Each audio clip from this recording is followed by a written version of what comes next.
여기서 저는 또 한 가지 우리나라 교회를 보면서 한 가지 지적을 하고 싶습니다. 요 며칠 사이에 목회자들이 스스로 예배당을 폐쇄하고 예배를 드리지 않는 것을 아무렇지도 않게 생각하고 서로 이야기하는 것을 보고 듣습니다. 여러분도 들었을 겁니다. 정말 여러분도 들었을 거예요. 목회자들이 알아서 먼저 교인들이 난리를 하는 거예요. 목사님 왜 이렇게 위험한데 우리를 수금으로 몰고 가려고 하는 겁니까? 막 이렇게 그러는 게 아니고 목사 와서 결정한 다음에 그냥 광고해버리는 거예요. 교인들은 생각도 안 해요. 그런 교회가 많대요. 어제도 지금 몇 군데서 들었어요.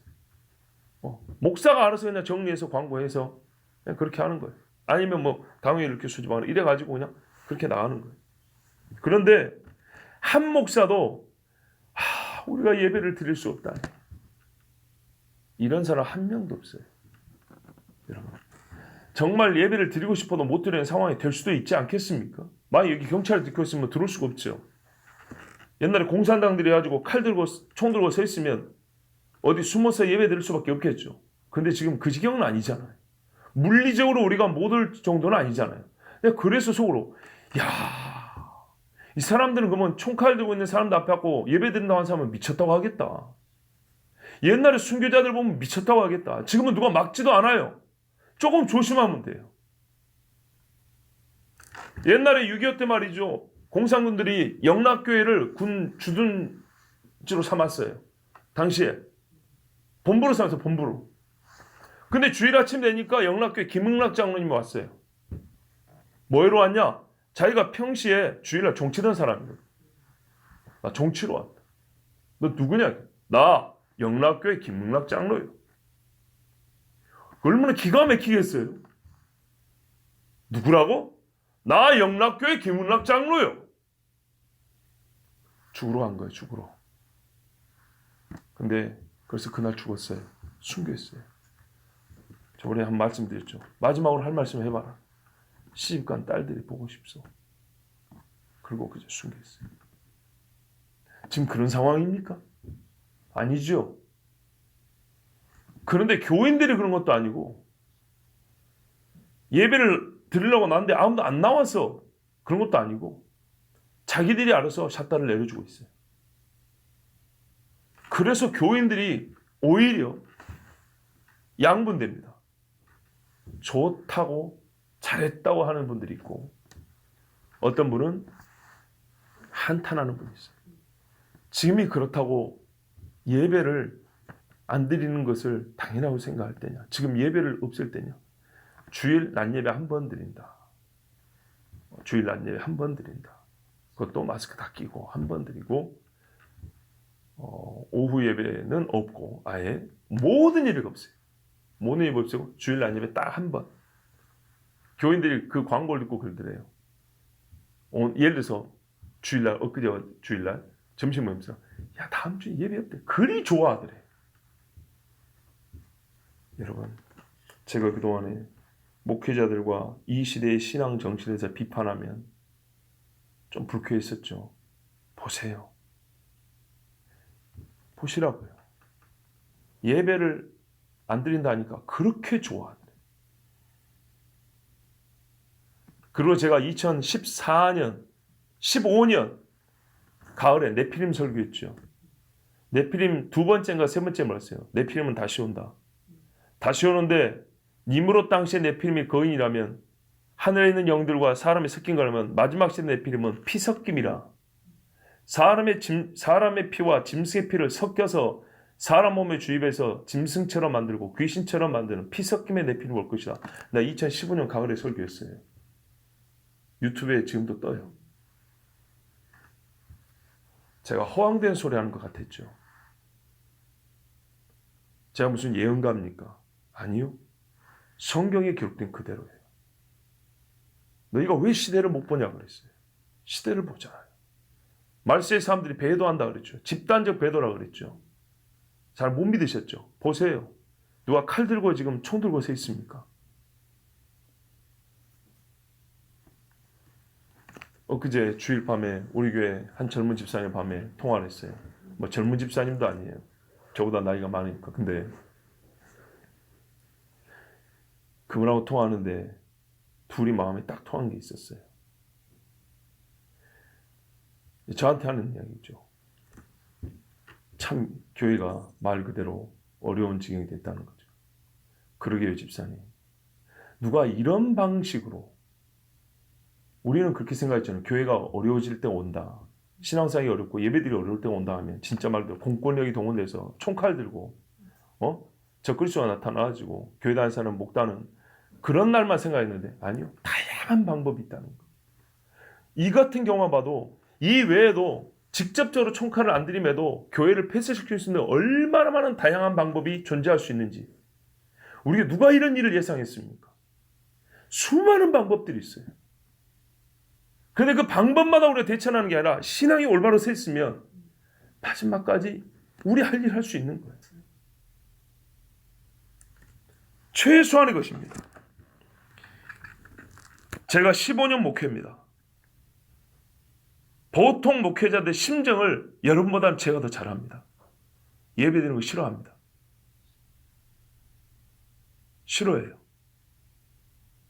아니 나 말고 보통 목사 예배드리는 거 싫어해요. 예배 시간에도 안내 끝나면 밑에 와서 저희들끼리 커피 마시고 있거나 사무실에서 컴퓨터 좀 두드리고 있다가 끝날 때는 올라오고 그래요. 방송실 하고 방송실 관리 하는 집사님이랑 노닥거리고 그런 애들이 많아요. 대형 교회는 리시바 꽂고 다니면서 몇 대 몇 줄 누구 어쩌고 막 저희들끼리 무전하면서 정신없어요. 내 말이 거짓말이면 다 그렇다는 얘기 아니에요. 지금 제가 말하는 거는 추세를 얘기하고 전체 경향을 얘기하는 거지. 제가 거짓말하면 제 뺨을 쳐도 돼.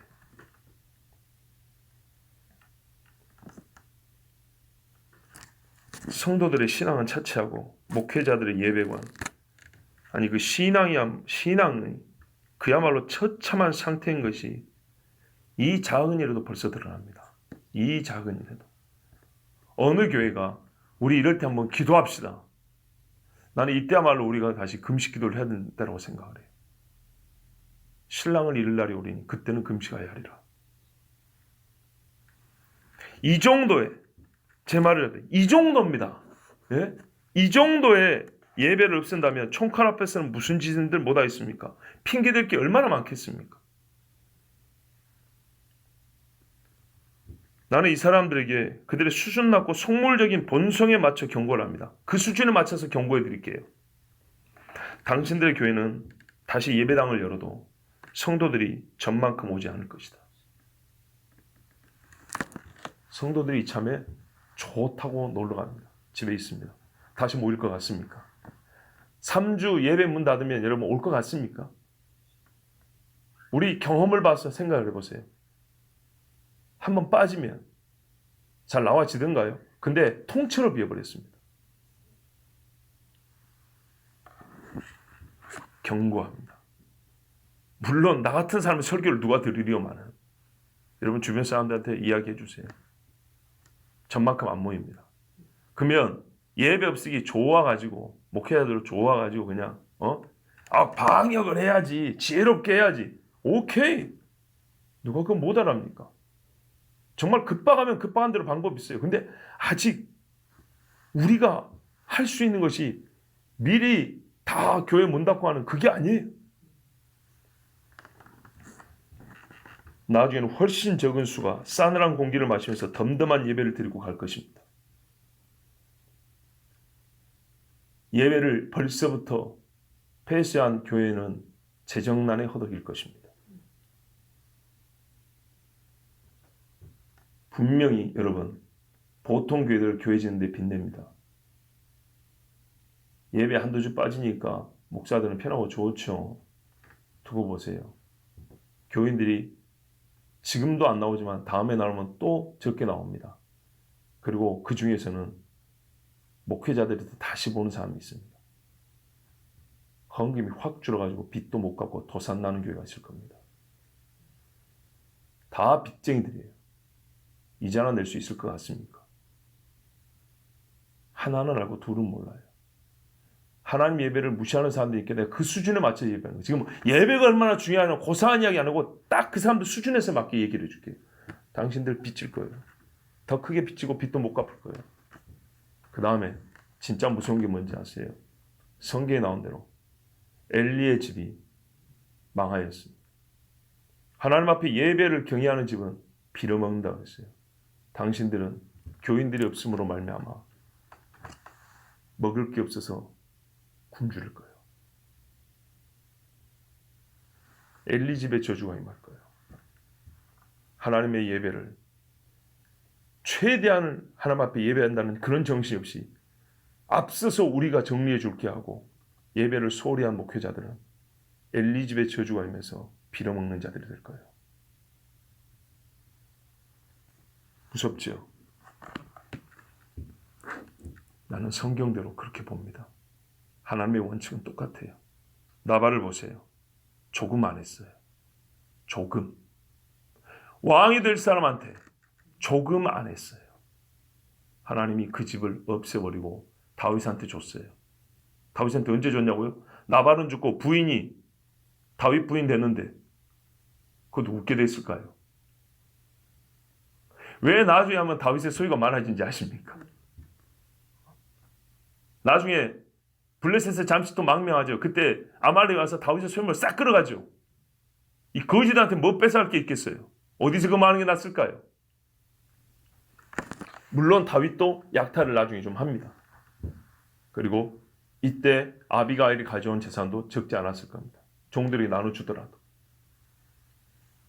여러분, 현재 예배를 폐쇄하는 사람들 그래요. 매우 작은 것을 덜했을 뿐입니다. 일주일에 예배 5번에서 10번 사이는 예배 중에 하나 남겨놓고 그래도 주일 예배는 드린다고 하면서 예배 몇 번 뺐을 뿐입니다. 알아서 뺐을 뿐입니다. 그래서 대신에 가정에서 예배 드리라고 권고했습니다. 안 드릴 줄 뻔히 알면서.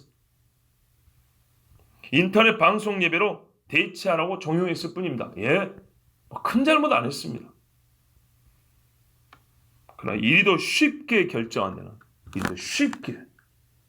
데는 외부의 압력이 있어서가 아닙니다.